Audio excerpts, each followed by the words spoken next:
وَأَنفِقُوا خَيْرًا لِأَنفُسِكُمْ، اور خرچ کرو یہ تمہارے لیے بہتر ہے، اپنی بہتری کے لیے، اپنی بھلائی کے لیے خرچ کرو۔ راہ خدا میں خرچ کرنے سے مال گھٹتا نہیں ہے۔ میرے اور آپ کے آقا و مولا نے ایک مقام پہ قسم فرما کے 3 چیزیں بیان فرمائیں، اس میں سے ایک چیز حضور نے یہ ارشاد فرمائی کہ جو شخص معاف کر دیتا ہے میں اللہ کی قسم اٹھاتا ہوں کہ اس کی عزت کم نہیں ہوگی۔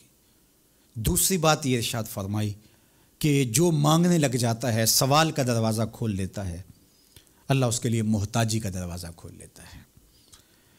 حالات سخت بھی ہوں، اگر قابل برداشت ہوں تو ان کو برداشت کرنا چاہیے تاکہ سوال کی عادت نہ پڑے۔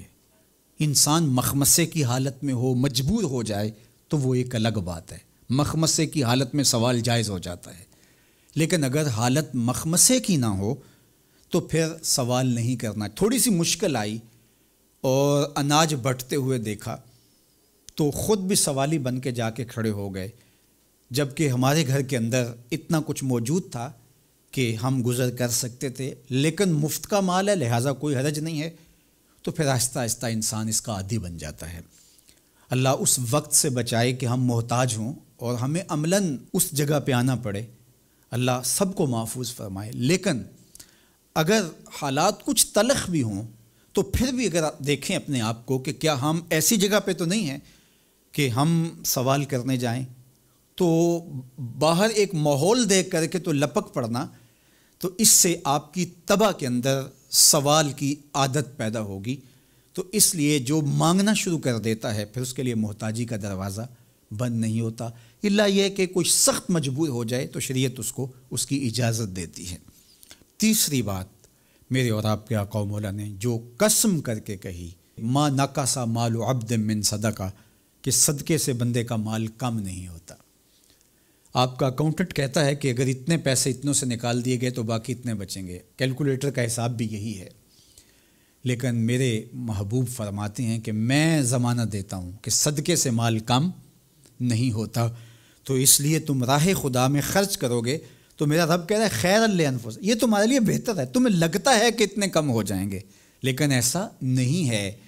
تمہارا مال صدقے سے گھٹتا نہیں ہے، صدقے سے تمہارا مال بڑھتا ہے، اور اللہ تعالیٰ جل شانہ ایک کا 10 گنا عطا کرتا ہے، 70 گنا عطا کرتا ہے، 700 گنا عطا کرتا ہے۔ فرمایا اللہ چاہے تو اس سے بھی زیادہ عطا کر دے، اور پھر فرمایا ان تقرضوا اللہ قرضا حسنا یضاعفہ لکم، اگر تم اللہ کی راہ میں قرض حسنہ دو تو وہ دگنا کر کے دے گا۔